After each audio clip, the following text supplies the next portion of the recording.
In this tutorial in Photo Director 365, we'd like to show you some tips about using the light ray feature. I have a photograph loaded, and now I'm going to move to the Guided tab at the very top. And I'm going to use the fourth category down called Light Effects. If I click on the arrow, that will expand the category, and we'll click on Light Rays. When it starts, it looks like it blows out your picture, and indeed it does. Now you notice on light rays on the left panel, there are two tabs at the top. One is a single source. If I click on the other tab, it is directional. They basically work in a similar way, so we'll deal with single source first, and then add a few things that are different about the directional. You have some sliders at the top that control the light ray. I want to focus first of all on the apply mask in the middle though, because I think that will help us understand it better. I'm going to click on that little box. Now what that does is that applies a mask to my light. Now whenever I hover over the picture, I see this little red and white circle. That allows me to position the light. I can position it off the screen or anywhere on the screen. I'm going to put it right on my lighthouse here. And with that position, I'm going to control the expansion. Now the expansion slider in the middle will go all the way from nothing all the way to a very narrow light band, kind of like a directional light, all the way to 360. So that's how you can control that. But I think it helps us understand what the light is actually doing here. And then you can control the area from the red circle where the light comes out, where the center of it is. And I can maybe focus right here on the boat. So with this in mind, let's look at the sliders and what they do. Now if you have the apply mask checked, you have a range slider here which will allow you to shorten or lengthen it. If you don't, you also have that same slider up here called length.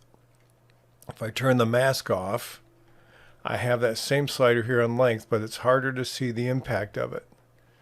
That's why I've turned the apply mask on. But it does work up here as well.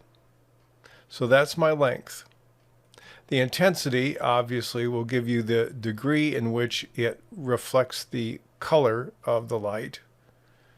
It can be very dim or it can be very bright. So that's what the intensity does.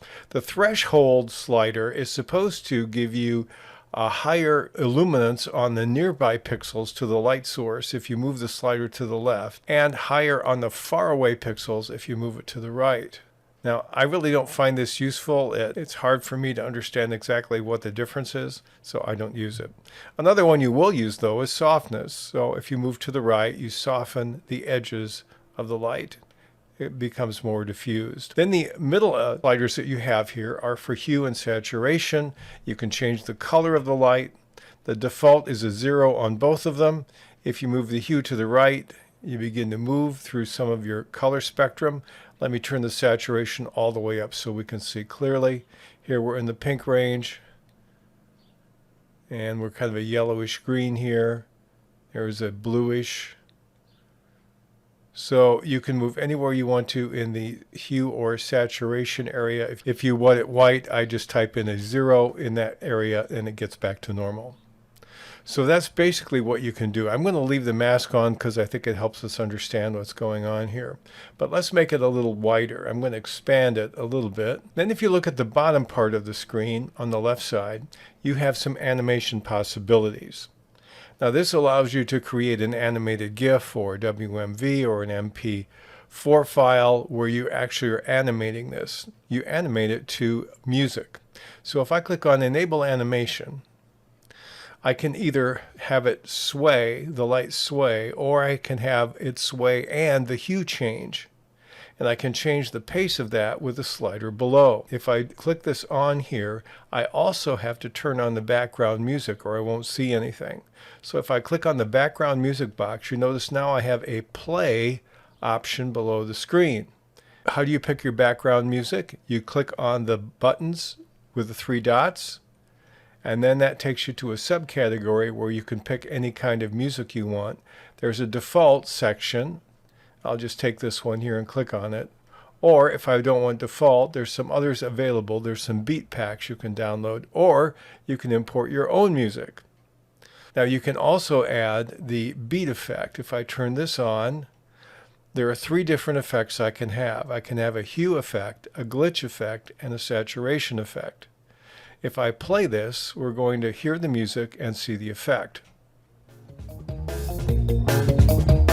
And in this case, it's using all three. If I don't want to use all three, I can take any I don't want. I'll take the glitch and turn that to 0.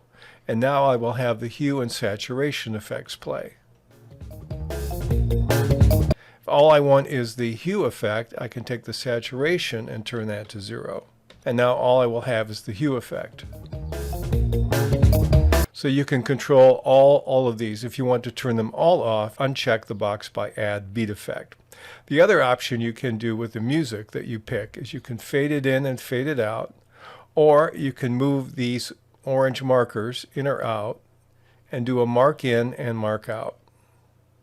Or you can set a mark in and that will give you a value for when the music starts and when the music stops. If you want to change everything back to default, you click on Reset and it turns everything off. I'm going to turn the beat effect off and then I'll click on OK.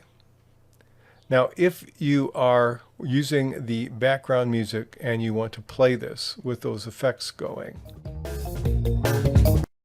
if you want to save it as a musical composition, you click on Save As and you choose New Video or GIF file, and you can choose between an MPEG-4, a WMV, or a GIF.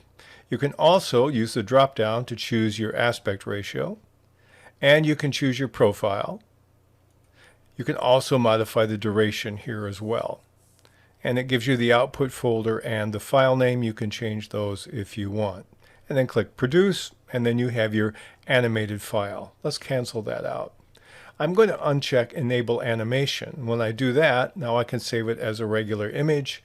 I click on Save As. I only have the option where it takes me to my file system now. If I use the drop-down, I can choose between a PNG, JPG, and TIFF file. I'll cancel that.